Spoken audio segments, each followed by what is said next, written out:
Good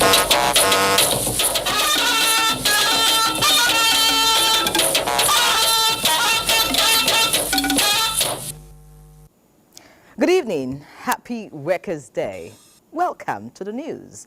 As usual, our Wednesday bulletin runs for an hour and a half with special focus on issues that affect Nigerians in the nation's quest for development. We will give you updates on unfolding events and new perspectives on developing stories. Tonight, messages of solidarity for the Nigerian worker as the nation marks Workers' Day. On infrastructure, federal government begins payment of compensation to property owners along the path of the Lagos-Calabar Coastal Highway. On the environment, Ministry of Water Resources rolls out campaign for a clean Nigeria. Talking safe food, biotechnology experts and other stakeholders deliberate on the safety of genetically modified organisms. We have these and the regular packages on health, agriculture, youth development, sports and business, which will be anchored by Benny, counting every penny. It's an eclectic package, but don't take my word for it. After all, the proof of the pudding is in the eating. I'm Ian Ray John, and this is News Extra. Welcome.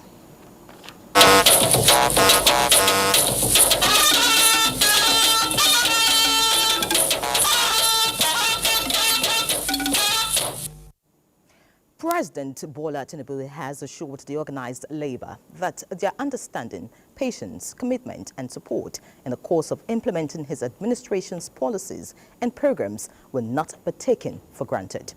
Vice President Kashim Shettima, who represented the president, gave the assurance as the nation marks the 2024 May Day celebration at the Eagles Square, Abuja. State House correspondent Abdurrahman Jabrila reports.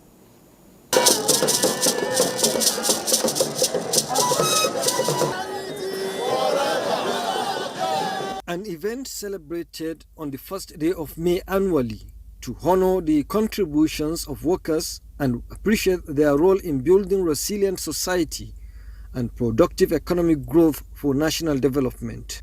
And the federal government has restated commitment to ensure workers' welfare as it is part of the renewed hope agenda of the Tinubu administration, which will be sustained. This commitment ensures alignment of Nigeria's labor administration system with international best practices.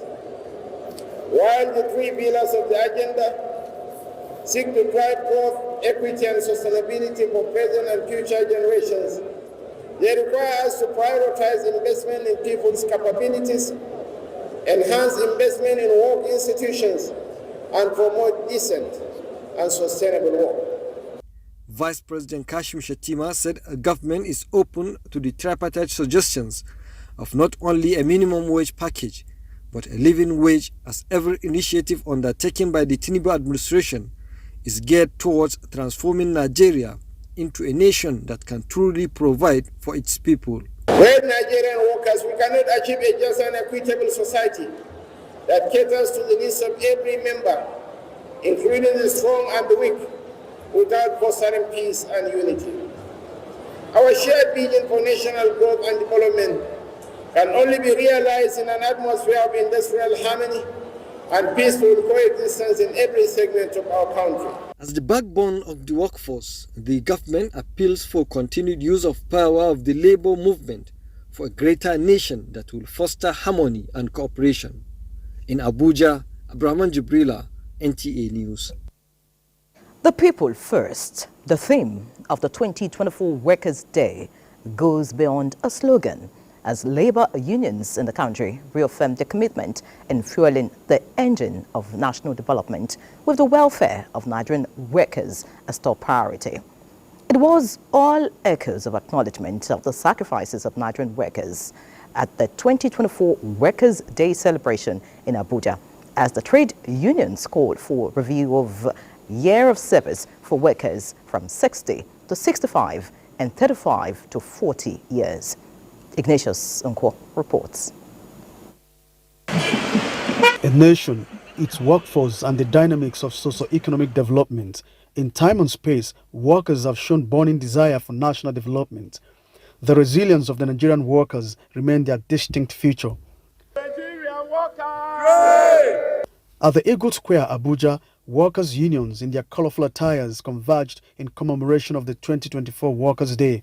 The People First, the theme of the event, highlights the priority labor movement placed on workers.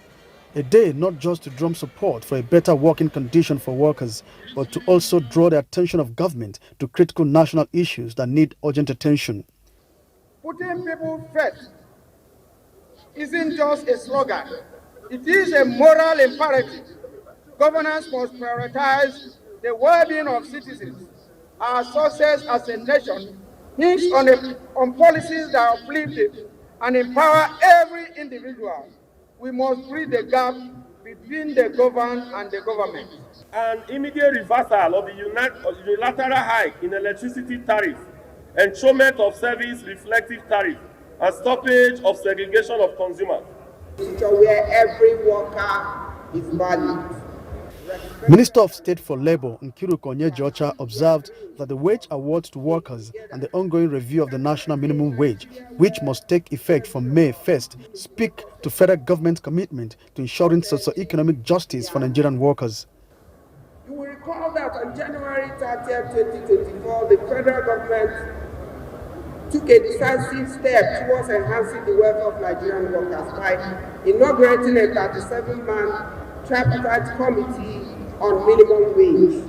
We want to reassure Nigerian workers that we are working diligently around the clock with organized labor to conclude negotiations and ensure a successful outcome. Our commitment is unwavering. The National Assembly also acknowledged the role of the Nigerian workers in adding value to the Nigerian economy. Remember that I am a comrade, ready to listen, ready to support, and ready to fight for your rights. The Senate and I will continue to strive for a future where every worker is treated with dignity, respect, and fairness. International Workers' Day officially became a public holiday in Nigeria in 1981. In Abuja, Ignatius Nkwo, NTA News. Meanwhile, President Bola Tinubu salutes Nigerian workers for their fidelity to the peace, progress and development of the nation, evident in their tireless efforts and patriotic zeal to keep the national engine running.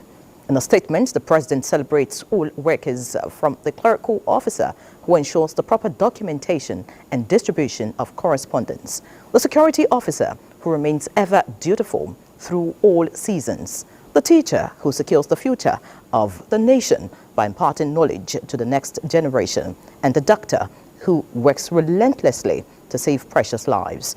He affirms that his administration remains committed to improving the welfare of all workers, noting the various relief programs, including the wage award and the imminent minimum wage review.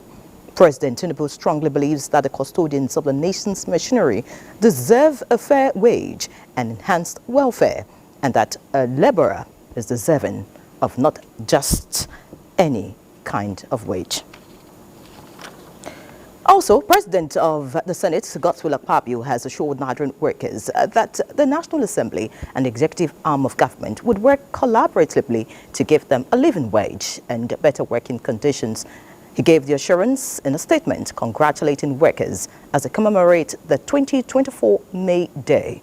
Akpabio, in the statement, extolled the sterling qualities that stood out for the Nigerian worker, who he said is noted for patriotism, hard work, resilience, and dedication to duty.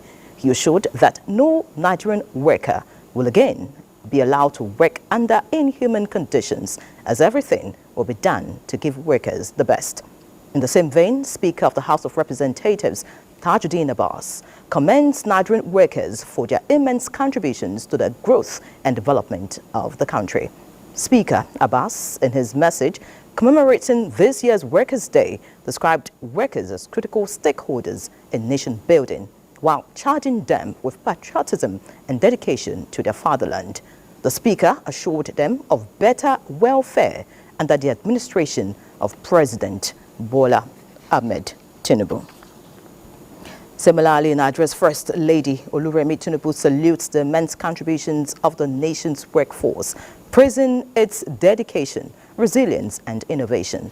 In a personal message to mark this year's Workers' Day, the First Lady also salutes the teachers who nurture young minds, the farmers who cultivate the land, the doctors and nurses who safeguard the people's health, the engineers who take care of infrastructure, and countless others who dedicate their skills and energy to building a better Nigeria.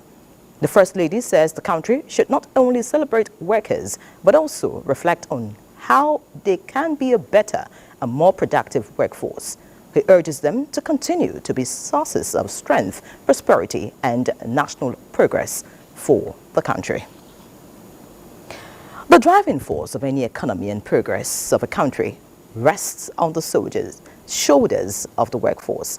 This assertion, to some, is even more obvious in the resilience of the Nigerian worker in building the great nation, Nigeria, in difficult and good times. In this report, Joseph Otsen takes us through the impacts of the Nigerian workforce in development of the country. Out of the more than 200 million estimated population of Nigeria, about 3/4 of the working age are employed in different sectors. National Bureau of Statistics Nigeria Labor Force Survey shows 76.7% in the first quarter of 2023 were employed. This clarifies the assertion that the country's labor force, made up of the public, private and informal sector, is the engine room of the nation. Nigerian workers play a very significant role in building a nation. Apart from the work they offer, they keep families, they sustain families, they develop families that become a country or a Nigerian population. Right from the colonial era, when many were engaged in production of cash crops for export, construction of infrastructure and public service, the Nigerian worker has been a driving force. And even the democratic struggle was majorly championed by labor movement. From enduring cruel administration of the colonial administration, mean military rules, and political instability, as well as poor leadership, the Nigerian workers are said to have fought through difficult times to keep the nation flying. We would have been glad and very happy if we had concluded work on the new minimum wage. That would have been the best gift that Nigerians would have been expecting today. Local government autonomy should be granted. We must have that subnational government that is vibrant, that will deliver dividends of democracy, so that insecurity will have to be addressed, because every security challenges are local and the solution to it is local. When they go outside this climb, they do a lot better and they're in high demand.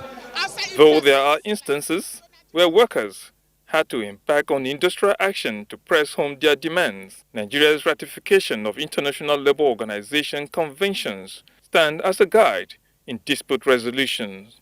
There is no doubt Nigerian worker has not let the country down, and like his counterparts globally, there is a consensus that he deserves not just decent work with commensurate wage, but a celebration in appreciation. In Abuja, Joseph Otsen, NTA News.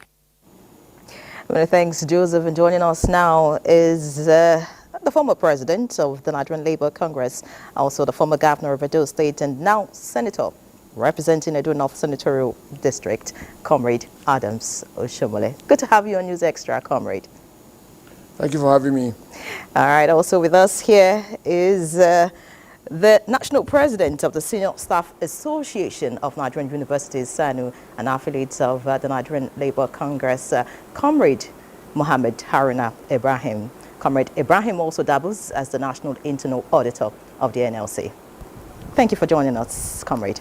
Thanks for having me too. It's been sandwiched by two comrades this evening. I'd like to begin with Comrade Adams Oshomole.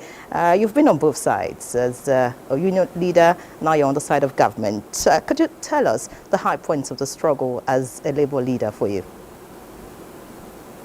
Well, thank you very much.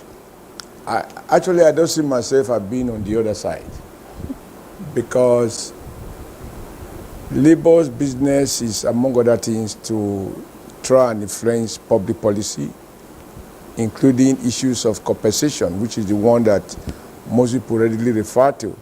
But there are other important policy issues too, like, what is happening in the economy. Are we getting more jobs? Industry is expanding. Young people, we have appropriate training and retraining and all of that. So I do recall that moments like this, we seek not only to speak to the level of compensation, but we try to address all the issues as far as we understand them, as they affect the Nigeria polity, economy, and society. For example, wages matter to those who are employed. And so if the number of people who are employed is dwindling, you are representing fewer and fewer numbers. And so labor naturally will be interested in the expansion of the economy. Governments alone can't be the only employer. In fact, in a good environment, government is never the best employer of labor in terms of compensation. They may have better job security, but if you have a robust private sector where you have manufacturing sector, for example, that are labor intensive. I emphasize labor intensive because you can turn out billions of dollars in turnover, yet you have a small office of 3 meters by 4 meters. Or you have a robust manufacturing sector that is labor intensive rather than capital intensive, then thousands of people can be employed, as used to be the case in Nigeria. So all of these are the challenge that labor confront on days like this, because without a man having a job, there is no question of demanding wages for him or her. So I think the NSC has properly located this team. It's appropriate in times like this, but it's not just about rhetoric, it's about real. Cost of living is rising. Policies in the short run create some tension, some pains. Of course, as they say, no pain, no gain. And they hope that proper policies are put in place to ensure that not only do you mitigate the unintended consequences, but in the long run, there are policies in place that will ensure that the prosperity that will result from successful implementation of policy, that there are appropriate tools to distribute those fruits of progress in a manner that every Nigeria worker will have a sense of being part of a shareholder of Nigeria Incorporated. All right, thank you so much, Comrade Oshomole. Every Nigerian worker having a share, in, if you like, the prosperity of the nation. I'd like to find out from Comrade Ibrahim, as a leader yourself, what resonates in your mind on a day like this? Well, thank you very much. First, let me wish all Nigerian workers, and including yourself, Happy Workers' Day. And this is a day set aside by countries that have imbibed this culture of celebrating this day to reflect and do some, comparisons and analysis of what goes around, the workplace. For a Nigerian worker, I think it's work in progress. The veterans have done their best. Our leaders have laid the foundation. But over time, what amazes workers and our leaders of labor unions is that Nigerian leaders are never bereft of ideas about churning out, goodwill messages, sounding very interesting, very reassuring. But the challenge has always remained that promises made are promises not kept. And this has been the issue reoccurring year in, year out. For those of us who work in the university sector, for example, we have been having running battles with previous and successive governments on the issues of making sure that promises made, agreements signed with governments see the light of the day. But unfortunately, nothing of such is happening. But we have started seeing some signs of good things coming. But the speed at which we are going, we believe can be better. And for us, we will continue to encourage our leaders to ensure that making lives better for Nigerian workers is the only panacea to the evils that, or the cancer that is eating deep into the workplaces. If you make the life of workers, better, services will be offered, seamless. And of course, the nation will be better for it, Comrade Exactly. Ibrahim. Yes. Comrade Oshomole, I'd like you to respond to, the face of Comrade Ibrahim is talking about. Why is Labour and government always in the battlefield? Is it that the face-off is part of the whole process? It's part of the Labour movement. Can there be a better way, between, certain issues when it comes to government and Labour? Well, if you allow me with respect, I will amend your question to why is there always tension between employers and employee? Because in this case, government has dual role. First is the government of the country. It has responsibility for formulating and ensuring implementation of macroeconomic policies, industrial policies, trade policies, social policies, etc., etc. On the other hand, it's also an employer. It employs people that run the bureaucracy. If you're talking about due process and all of the things we celebrate in terms of ensuring that the system works, you're talking about bureaucracy, which is manned by civil servants. So when what you refer to as tension could arise from either government, role as an employer of labor in terms of what is appropriate compensation, or labor engages government in terms of policy choices. For example, when trade unions question the timing of increase in tariff. Now, that government is responding to government policy. Now, when it talks about low wage, it's talking to government as an employer of labor. I think there's a point that my comrade from the Sun said about the gap between policies or agreement not being implemented. And I think my takeaway from today's midday is that it will appear to me, and I'm convinced that the federal government under President Bola Ahmed Tinubu is determined to break away from that. A situation where you do the agreement first before you do the numbers, before you run the numbers.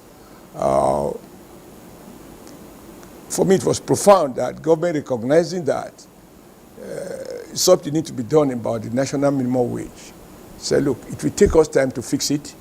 We need to run the numbers so that whatever is agreed to is implemented by all, not just government, not just federal government, but state, local government, as well as the private sector employers. And so, however, while we take our time to do that, it's not going to be at the expense of workers. And so it will take effect from today, which is to say that whenever agreement is signed, everybody has been put on notice that you will be paying arrears if it is not concluded before the end of the month of May. For me, that is reassuring. And so I expect that in between government and labor and private sector employers, we look at the numbers, run all the issues, look at the reality of cost of living, and all the other settlement that each of the social partners will bring to the table, and prayerfully agree on something that everyone can live with. And once they have agreed, then it becomes a dispute of right, no longer a dispute of interest, if any employer in Nigeria fails to implement. And in the case of minimum wage, I believe it's something of which you can go to court and get the court to enforce it because it's a law, it is not a convention. The second is that I think the government in recognition of the fact that, okay, the pain is here, there's no running away from it. Good as the tensions are, the policies are, in the short run, they do have unintended consequences of pain. So government has offered between 25 and 30% wage increase in the interim, while negotiations is going on what we constitute an acceptable minimum wage. But let us understand that it's not just about the minimum wage, which is for a worker on level 1, step 1 in the public service, for example. Usually somebody who is probably primary 6 school leaver. Okay. But when you talk of aggregate wage, you have to then adjust consequentially. When you jack up the bottom, a player should be ready to also adjust wages of even the so-called high paid, permanent secretary, directors, assistant directors, everybody that live on wages in Nigeria today is in trouble. So we do need to make realistic adjustment, restore the purchasing power so that you move away from vicious cycles to a virtuous cycle. Thank you so much, Comrade. I'd like to find out from Comrade Ibrahim, what are your expectations for the Nigerian worker and the Labour-government relations going forward? Well, relationships are the bedrock for any living humans. Without good relationship, there won't be progress. And what is important for government to understand, especially as we see, the president of the country has come out with very noble and good ideas. But the managers and those who are at the implementation stage are the ones that need to be checked. Because we have seen cases where policies are made, pronouncements are also made, implementations, become a problem. So for the worker, and what he wants is not rhetorics. What he wants is not long grammar, but action at the end of the day. Now, the delay in the implementation or approval of the new minimum wage, for example, is avoidable because it's embarrassingly slow, the discussions.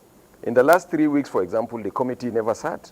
And this is something that is avoidable because what we expected that since this law has a lifeline and that, as stated by our senior comrade here, that the previous law that was enacted in 2019, elapsed on the 18th of April. So expectedly, a day, on the 20th, we would have expected that, this thing takes place. But as it is, yes, government has said that whenever it is approved, it will take effect from the 1st of May. But we also are good students of history. The more this thing delays, the issues of even the arrears becomes a problem. Because as of today, there are people who have not been paid the consequential adjustment of the 2019, approval. And this is disturbing. And then beyond the level of the federal workers, those workers in the states and in the local governments even suffer more because what we see is something of a very disturbing story. Thank you so much, Comrade Ibrahim. Because of time, we'll have to pause the conversation at this point. Of course, it's a continuous one. Thank you for being a part of News Extra tonight. All right, and also we also appreciate Comrade Adams Oshomole. By the way, the tone you speak today different from when you were a Labour leader on the field. We do sincerely appreciate you for joining us on News Extra. Thank you very much. All right, so that's it for the conversation. We'll take a break. News Extra returns. Stay with us.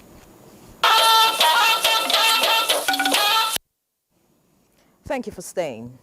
President Bola Tinubu heartily congratulates the Minister of Information and National Orientation, Mohammed Idris, on his birthday.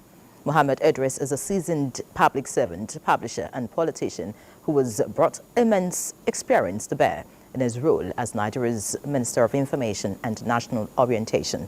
The minister has been at the forefront of the media and public relations industry as the founder, chairman and publisher of Blueprint newspapers and the chairman of Bifocal Group.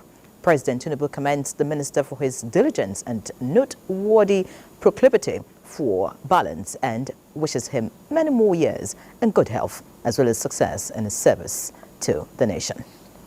Now, President Bola Tinubu warmly congratulates the Minister of Interior, Olubunmi Tunji Ojo, on the occasion of his birthday. The minister holds sterling credentials as an ICT and engineering professional and public policy expert. President Tinubu commends Tunji Ojo for the vigor and dedication he has brought to his office as Minister of Interior, noting the visible reforms in the ministry and in the institutions under the ministry. The president wishes the minister renewed strength and success in his service to the nation, while urging him not to relent in his endeavors. In other news, the Ministry of Water Resources says Nigeria will end open defecation by the year 2025 through collaboration with stakeholders to take the Clean Nigeria campaign, use the toilet, to all parts of the country. Minister of State for Water Resources and Sanitation, Bello Muhammad Goronyo, made this known when he played host to a delegation led by the Senior Special Assistant to the President on Community Engagements, Abdullahi Tanko Yakasai. Usman Zubeiru reports. Lack of access to basic sanitation remains a burden in Nigeria, with an estimate of 48 million people practicing open defecation.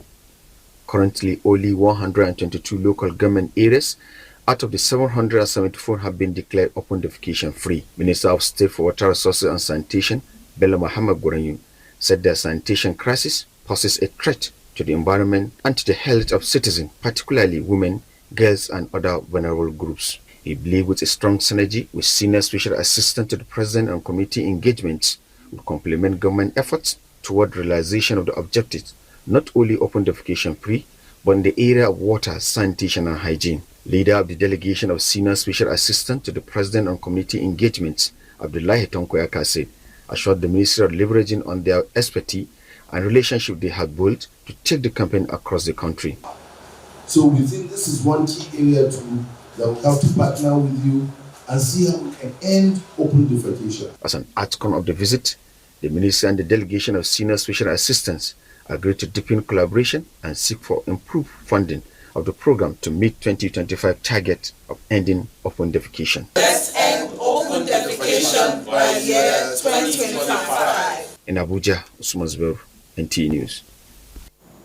Abuja, Nigeria's capital, is gradually becoming an open field where people defecate without restraint, as revealed by recent investigation. Asabe Williams in this special report says beneath the good roads, exotic cars and gigantic edifices, the Federal Capital Territory is adorned with are long shadows of irritating sights of human faces, which is a source of concern. More so that efforts are ongoing to end the menace. Nigeria has continued to grapple with the challenge of open defecation, as worrisome statistics show that approximately 48 million Nigerians, a significant portion of the population, still engage in this unhygienic practice. Like this part of Abuja, Mabushi to be precise, where the menace is glaring.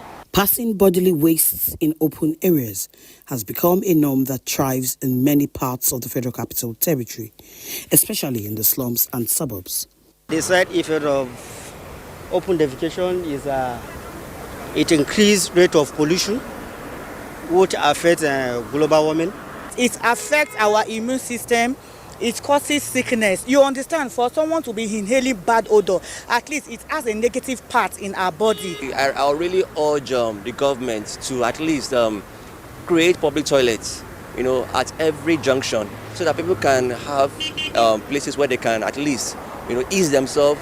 The menace is more prevalent in slums such as Pape, Baduma and Dakibiu, owing to obvious reasons including overcrowding, informal settlements with no permanent structures, little or no access to potable water, inadequate sanitation and lack of drainage or waste management system.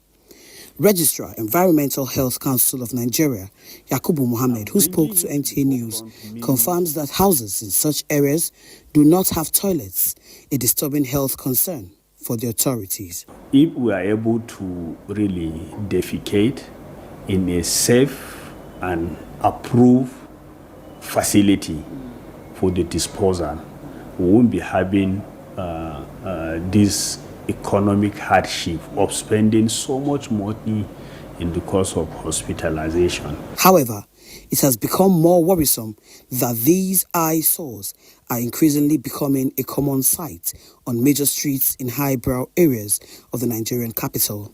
Marketplaces, motor parks, green areas, drains, under bridges and bus stops in Abuja have become easy to reach toilets in the absence of alternatives. Another major reason, the health expert canvasses public-private partnership to stem the ugly trend. There is need for government to create an enabling environment to allow private sector to come and invest in building toilet facilities in Nigeria. Health experts link open defecation with epidemic of cholera, diarrhea and typhoid fever in the country, as research shows that more than 88% of diarrhea cases, the fastest killer of children under the age of 5 in Nigeria, is caused by open defecation. In Abuja, Asabe Williams, NTA News. Now, let's head to the home of peace. An unusual challenge sometimes requires the deployment of unusual solution to be solved. And that is what is playing out in Maiduguri, the capital of Borno State, where some families and individuals are going a bit primitive to access cold water. owing to the challenge posed by the prevailing energy crisis and the temperature sometimes reaching 45 degrees in a typical day.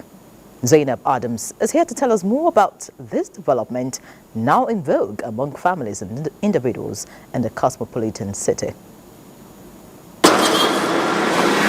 You see them pushing their carts in the early hours among some major streets of Maiduguri, notably Mohammed Indimi Way, where one of the depots for clay pots that are in various shape and size is a sight a passerby must take notice of, owing to the activity it generates. The activity on the streets and at the depot speak volumes on the patronage vendors of such instruments of storing water for drinking enjoy across the expansive city of Maiduguri these days. This premise aptly depicts the daily survival of people with water in far northeast Nigeria, especially in Borno, where battling with hot weather and scorching sun is not a choice. Quenching one's thirst with a cold water becomes necessary, yet unfeasible due to lack of constant electricity to power cooling instrument, worsened by a searing temperature that even by Maiduguri standard is on the high side. The good news, however, is that clay pots like this one becomes handy to store drinking water, as seen with most households and public places. The pots, brought mostly from far away Bauchi and Konduga, are sold from the range of 3,000 naira. The mystery here is that the first digit before the zeros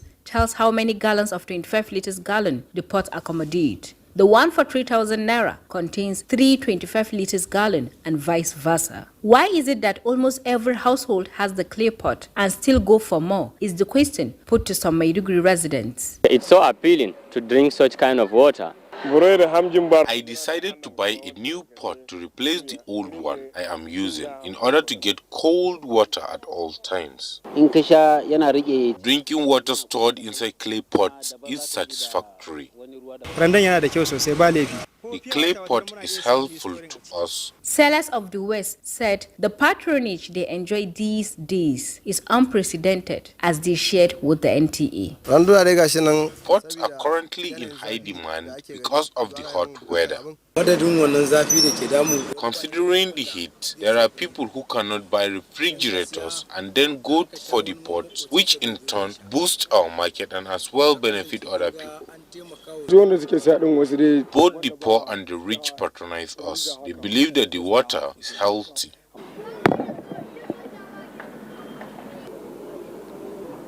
You agree with me that against the prevailing energy challenge that makes it very difficult to power our refrigerators and a temperature around 45 degrees Celsius here in Maiduguri and its fringes, it's not a bad idea to go a bit primitive by having something like this to quench our thirst when the need arises.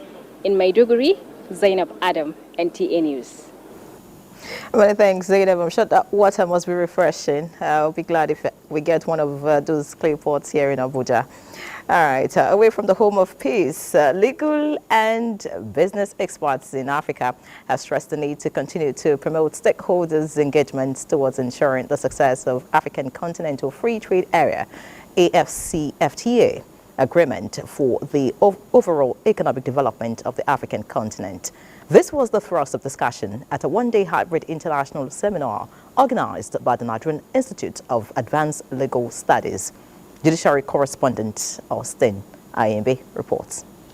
The hybrid international seminar is an engagement of like-minded Africans committed to seeing the development of the African continent, leveraging the African Continental Free Trade Agreement. Considering the abundance of natural resources across the zones of Africa and the quality of human capital, participants believe that with regional cooperation and the necessary international legal framework, there will be an inclusive and robust trade and economic development. For us in Nigeria, our main objective is to engage the drivers of this, treaty on trade and investment and competition, 8 issues all in one, so that we can put our house in order. President of the ECOWAS Court of Justice, Justice Edward Amauku Asante, and others who spoke virtually from UK, USA and other parts of the world speak about the low level of trade by Africa in the international market, stressing the need to step up the game by investing in road, seaports, air transport infrastructure and addressing other challenges such as energy deficit. They expressed worry that though research has shown that many international treaties have failed to produce the intended effects, they are optimistic that Africa Continental Free Trade Agreement will succeed. To broaden knowledge on the subject matter, NIAS unveiled the maiden West African Yearbook of International Economic Law. In Abuja, Austin Anyebe, NTA News. Still looking at the judiciary, justice delayed, they say, is justice denied. While justice hurried is justice buried. Hence, efficient justice system anchored on the supremacy of a rule of law is simply the way to go. This is the exact way taken by the Borno State government towards implementation of its domesticated Criminal Justice Act as part of efforts to usher in a justice-driven post-insurgency Borno State. What more? Maimuna Garba reports on marathon session of people that matter, brainstorming on way forward towards a near seamless administration of the Criminal Justice Act. For continuous training of judicial and legal officers is important, but capacity building training on administration of criminal justice law is not restricted to legal officers, as other professions need to be carried along to ensure the set objectives of the law are achieved, especially the public to know that there is a law to protect their interests and ensure timely dispensation of justice. The training brought together diverse stakeholders from the judiciary, police, security, and anti-graft agencies. Is something that is new in this jurisdiction. So when something new comes, there is every need for you to gather and cross-exchange ideas and then come with a better way of application of the law. Borno State pool implementation of the law was delayed until now because research-based approach was adopted. Access to justice is one of the indices of good governance. But you will agree with me that cannot be actual act without a well-informed trained law officers. The passing of the Administration of Criminal Justice Law, Borno State 2023, signifies a momentous change and progression in the Borno State legal landscape. But there is the need for us to equip our law officers with the new Administration of Criminal Justice Law. For better justice administration, presentations centered on underlying principles of the law, pretrial issues in the law, sentencing and non-custodial alternatives, among other issues, were extensively presented by various speakers. This law protects not only suspects, not only defendants, but also victims. An array of stakeholders noted that Borno State has always been at the forefront in terms of speedy dispensation of justice. With the implementation of the law and training of critical stakeholders, the administration of criminal justice law will drastically improve in Borno State. In Maiduguri, Maimuna Garba, NTA News. More commercials need to breathe. More extras to come. Stay.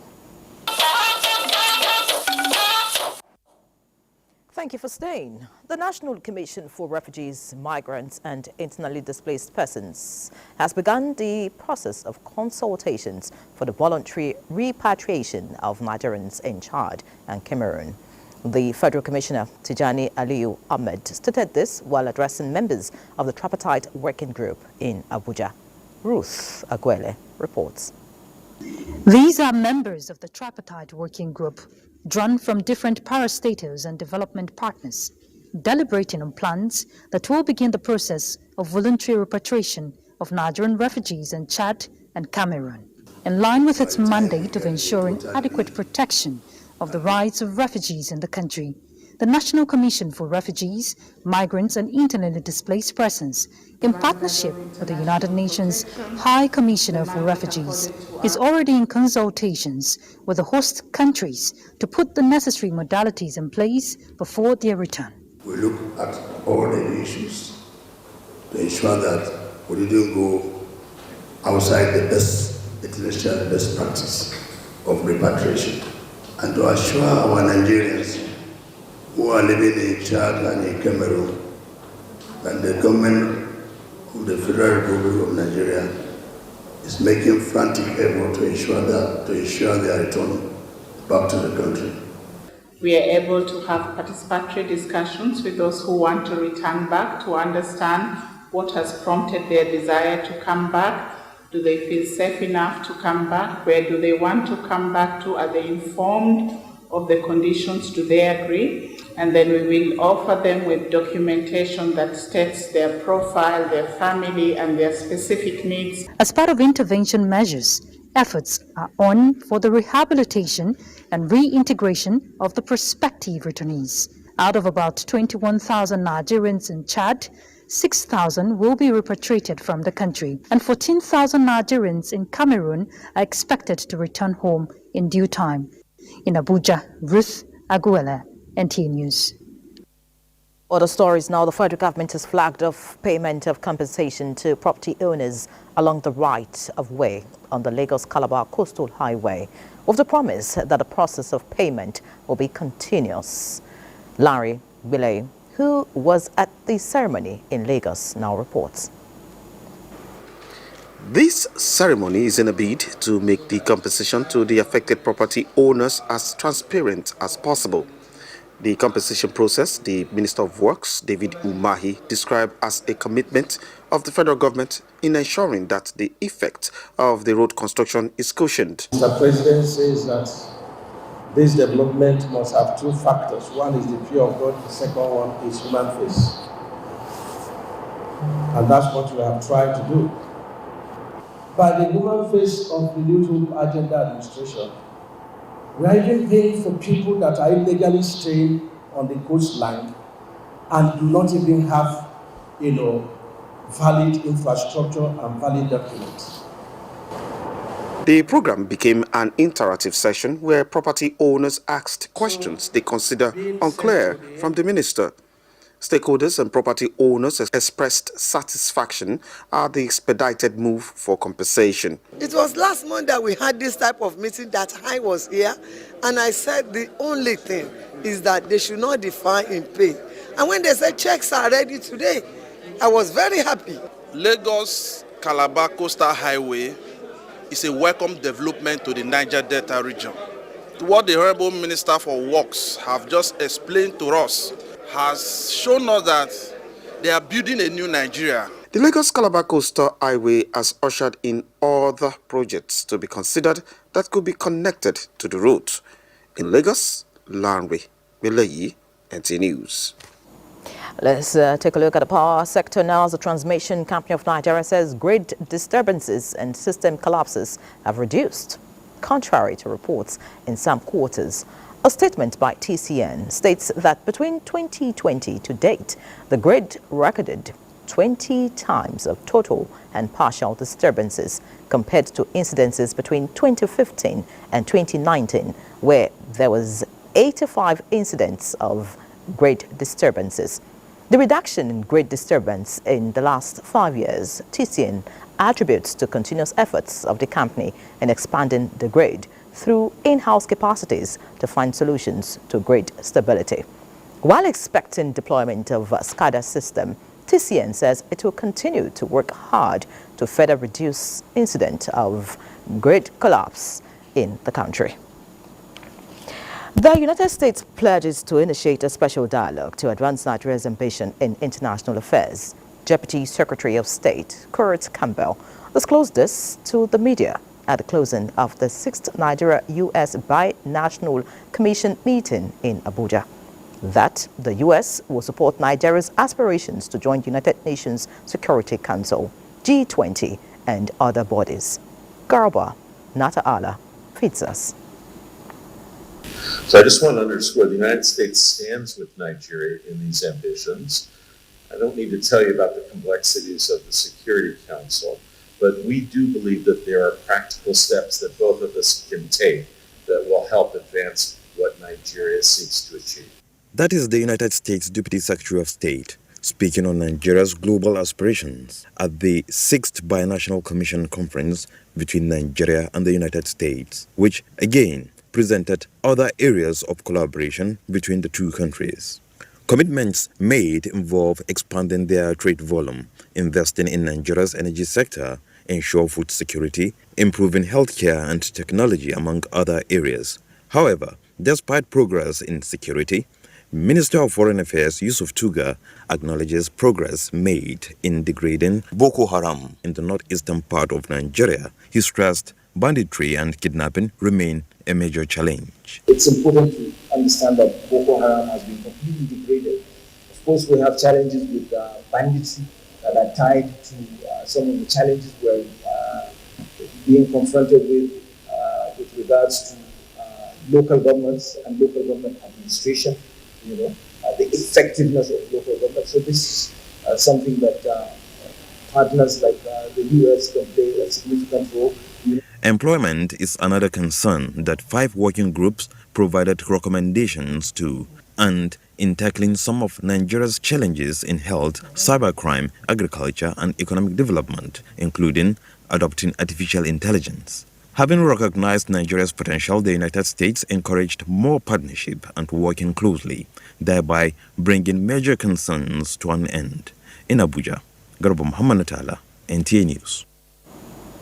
If you wrote JAMB or know someone who did, pay attention, because the Joint Admissions and Matriculation Board wishes to state clearly that the only way to check the 2024 UTME result is to send UTME result to 55019 or 66019 using the same phone used by the candidate in registering for the UTME exercise, ensuring that the SIM is not on any bundle.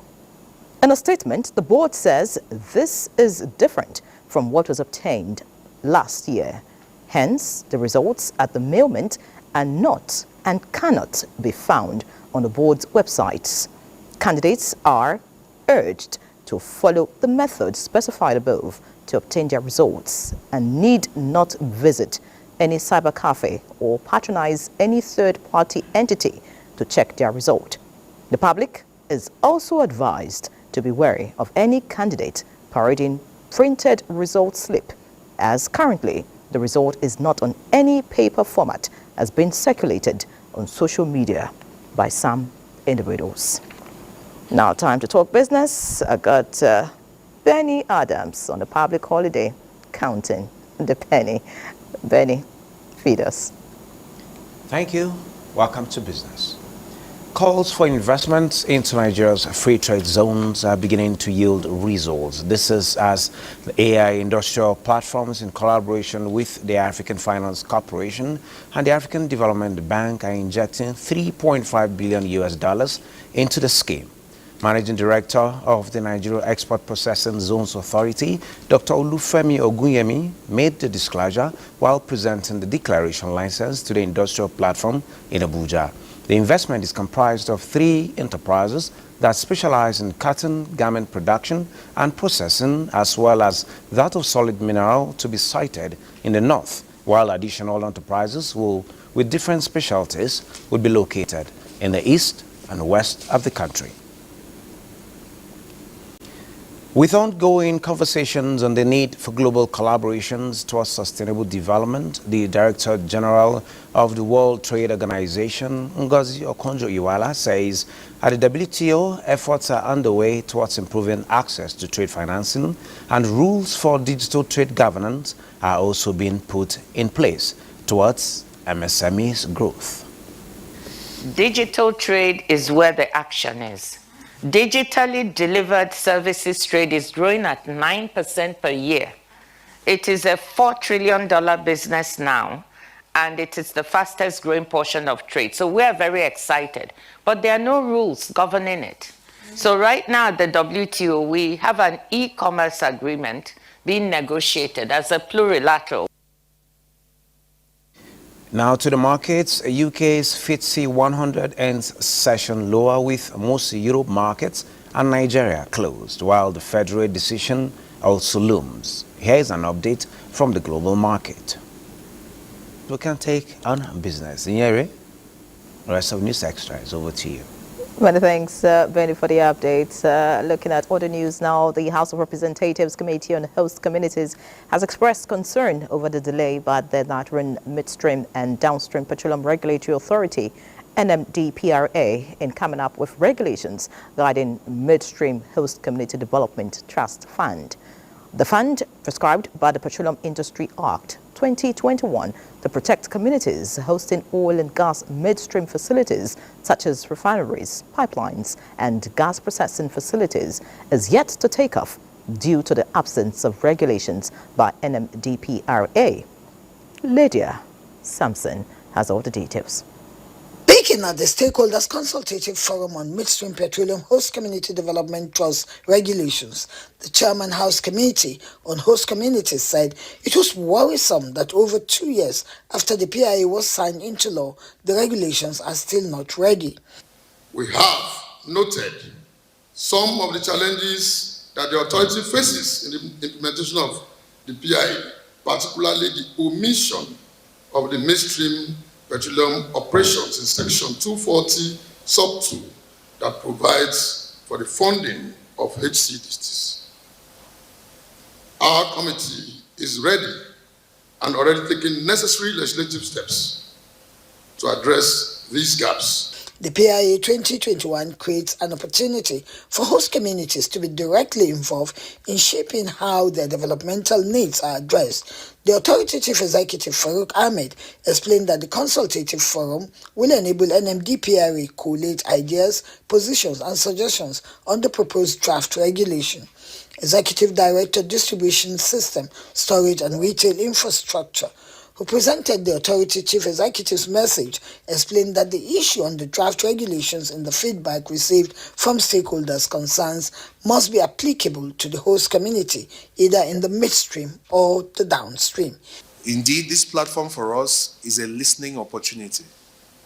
We will take back those views to the back end and will reflect what aligns with the PIA in this draft regulation before we gazette it. He noted that this is sacrosanct because previously the host community applied only to upstream host communities, which have now been extended to midstream sector of the industry.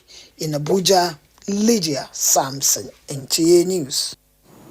Let's now pay attention to food security. As scientists in the Nigerian biosafety and biotechnology space say Nigeria can be Africa's food zone if it fully embraces the development of genetically modified crops to address food insecurity. This is just as the Federal Ministry of Environment reiterates the government's commitment to continue to prioritize human health and that of the environment. Charles Alpha reports.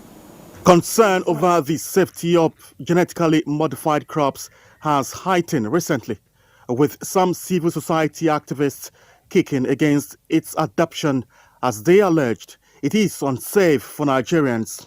Although this concern at this engagement meeting is deemed legitimate, there are equally assurances that science has proven application of GMOs in Nigeria is safe. The area of biotechnology gives us hope for the attainment of food security. The country is blessed with over 20 research institutes that are working on the genetic improvements of the various crops. The National Biosafety Management Agency is committed to providing a robust regulatory framework that safeguards human health. Minister of State for Environment Isaac Salako says the ideas around genetically modified organisms should not be driven by sentiments, but by facts and figures. Biotechnology, without any doubt, has provided revolutionary breakthroughs in environmental science and agriculture. Our ministry is actively engaged in supporting and promoting biosafety measures. Key players here believe while public outcry of safety is noted, there is no nexus between outbreak of any sort of diseases and genetically modified crops. Charles Alpha, NTA News. Elsewhere, the crucial role infrastructure plays in the socio-economic development of any nation can determine the growth of its people, as it provides access through which commerce flows, connecting communities, facilitating trade, and fostering economic growth in a dynamic landscape. Haman Jabani reports that this came to the fore at lunchtime reform series with the Bureau of Public Service Reforms and Federal Roads Maintenance Agency. The engagement, which is for collaboration and collective action, helps stakeholders share experiences, identify challenges, and chart a new course for the development of infrastructure in the country, particularly roads and service delivery in public service. In his paper titled Road Infrastructure Plans and Priorities of FEMA vis-a-vis President Tinubu's Renew Hope Agenda, Managing Director, Federal Road Maintenance Agency, Chukwemeka Agbasi, says the agency is working hard to achieve its strategic goals by maximizing existing road assets through maintenance, long and short-term plans.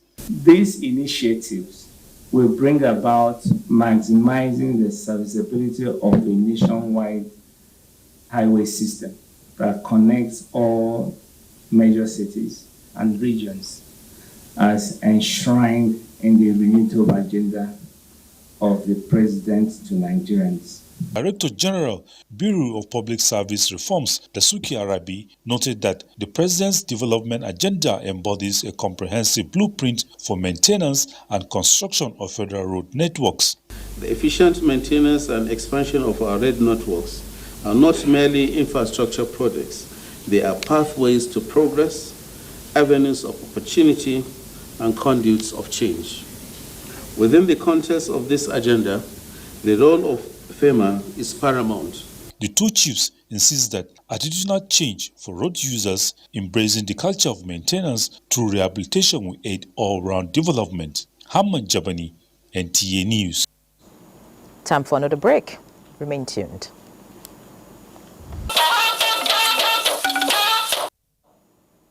Welcome. Ensuring discipline and accountability in line with global best practices for better productivity is what the Nigerian Institute of Training and Development is out to achieve. These sterling qualities is what placed the Director General of Nigerian Television Authority, NTA, on an enviable pedestal as he bagged an honorary award in Lagos. Lynn Leneke reports that the Director General was represented by the Zonal Director, NTA Lagos Network Center. This singular act of honor and recognition is an indication of the positive impact of NTA's Director General Abdul Hamid Dembles through his leadership skills, which over time has been entrenched in the workforce, resulting in change and embracing diversity in the organization's programming. The leadership qualities have not gone unnoticed. I believe it's a testimony to the good work that the DG of NTA has done, since his appointment as the Director General, Chief Executive of NTA. Other awardees like the DG NTA were also inducted as fellows of the Institute. They also shared their thoughts on the relevance of the workability of the evolving dynamics. If we give our employees that opportunity to move around within the organization, it makes them rounded employees and they will want to stay within that particular organization to grow. If you look at the country generally, the enlightenment is becoming more. People are getting more to know what they don't know before. So we believe by doing this and coming up with topics that are germane to the economy, we are adding our own quota. The 2024 Fellowship Award, which had professionals from all walks of life in attendance, examines the dynamics of talent migration, known in local parlance as Jakpa and Jakwada. This new norm was described as worrisome. We should ensure that when these people are trained, we export them and they come back. Those who are in the diaspora, they find a way, but there should be an enabling environment. The consensus by speakers and awardees is that employee development, creating a sense of belonging and value, and intensive talent retention strategy remained key for the development of any nation. In Lagos, Lynn Leneke, NTA News. With about 95% coverage achieved in the formal sector and improvement recorded in the enrollment of those from the informal sector in the state contributory healthcare scheme, Yobe State is set to be on the path of attaining universal health coverage as it prioritizes equity in assessing healthcare services by role through the insurance scheme. This came to the fore during a one-day stakeholders engagement organized by the State Contributory Healthcare Management Agency. Yunusa Suleiman tells us more. Are enrollees and beneficiaries of the State Healthcare Insurance Scheme from Yobe East Zone, interacting with key players in the health sector to deepen their understanding about their rights and privileges, as well as the roles of healthcare providers under this arrangement for effective service delivery. The major complaint that we are receiving from the civil servants at times, the way and the manner they used to encounter during the receiving services from hospitals. We've been getting a lot of feedback from the healthcare facilities. We've been getting a lot of feedback from our enrollees on issues around out of stock syndrome as they access services across the healthcare facilities. So it's an avenue for us to come together to understand, not to start shifting blame to one another. We have a good relationship with the state agency, in which especially in the area of basic healthcare provision fund. What Yobe State government is doing with Yochma, we believe this will help in helping the state to achieve the SDG target 3.0, which is about how to improve universal health coverage and also with helping the citizens to access essential quality health services. Similar engagement was held in Potoskum and Geshua towns for Yobe South and North zones. In the Matru, Yunusa Suleiman, NTA News. Let's talk politics now. The People's Democratic Party has presented certificate of return to its governorship candidate, Agbola Ajayi, for the November 15, 2024 election in Ondo State. This followed his victory at the primary election conducted in Akure, the state capital. Timothy Yusuf reports. Presentation of certificate of return to former Deputy Governor Agbola Alfred Ajayi after emerging PDP candidate for the forthcoming governorship election in Ondo State. Leadership of the party believes that the primary election that saw to his emergence remains one of the less rancorous elections conducted by the party over the years. To complete this exercise is to bring back Ondo into the fold of PDP. The best time to win the governorship election and make PDP take over the seat in Ondo is today. For the party's governorship candidate Agbola Ajayi, it's time for the people of Ondo State to unite and restore PDP back to power in the state. When everyone is included, everyone wins. I therefore will do my best in working with everyone. Other speakers expressed the hope that PDP is the party to beat come November 15, 2024 governorship election in Ondo State. Timothy Yusuf, NTA News. Kogi State residents can anticipate impacts from President Bola Ahmed Tinubu's policies in the near future. Kareem Khadijat Omotayo, the Special Assistant to the President on Constituency Affairs, gave this assurance during a town hall meeting with stakeholders in the state. Jonathan Omajali reports from Lokoja. The town hall meeting convened by the Office of the Special Assistant to the President on Constituency Affairs brought together critical stakeholders of Kogi State to address pressing issues: security, employment, youth empowerment, education and strategies to navigate the economic crisis were the focal points. Participants, including members of the State Assembly, traditional rulers, religious associations and other interest groups, voiced their concerns and proposed solutions. Today we have come to fraternize with you, share your pain and get your feedback on various moves of the government and how we can team up together to achieve more. If my SUG president were to be here, one of the things he would thank the president for is the introduction of the student loan scheme. Ajaguta is very key, not only to Kogi State, to the entire country. And what we need in Ajaguta to fix it is just two: the willpower and the resources. Khadijat Karim Omotayo assured the participants that their concerns will be conveyed to the president. She also expressed optimism that the state will soon experience the positive benefits of the president's policies. In Lokoja, Jonathan Majali, NTA News. Another break is due. President Bola Tinubu extends his condolences to the family and associates of Second Republic legislator and ace journalist Sidi Ali, who passed on last Thursday. The chieftain of the All Progressives Congress and former member of the House of Representatives was a prolific writer. He published 19 books and numerous articles. Some of his notable works include A Trip to Timbuktu, 1965, Corruption in High Society, and A Power of Power on Muhammad Rubadu, former defense minister, 1982. The president prays for Allah's mercies on the soul of the departed while condoling with the government and people of Kano State over the loss. Now,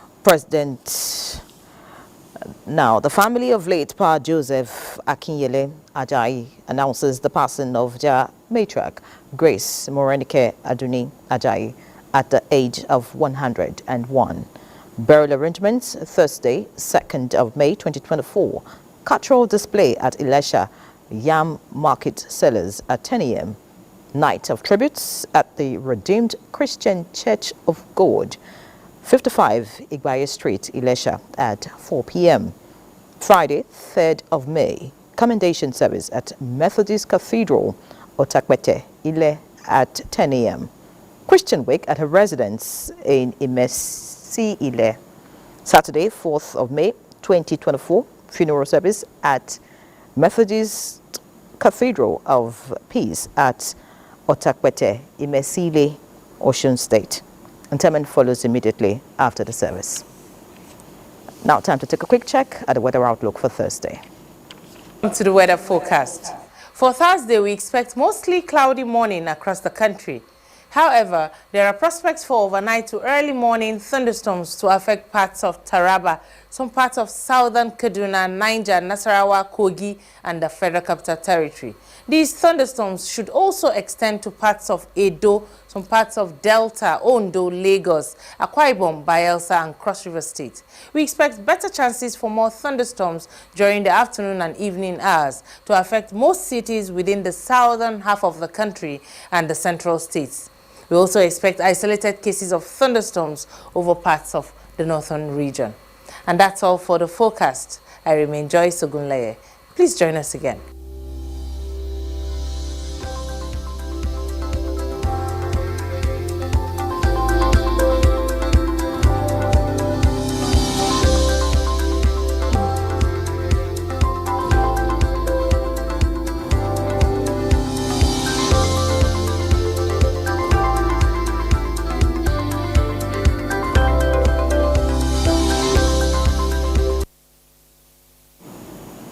And that concludes News Extra tonight. Many thanks for being a part of it. Have a good night.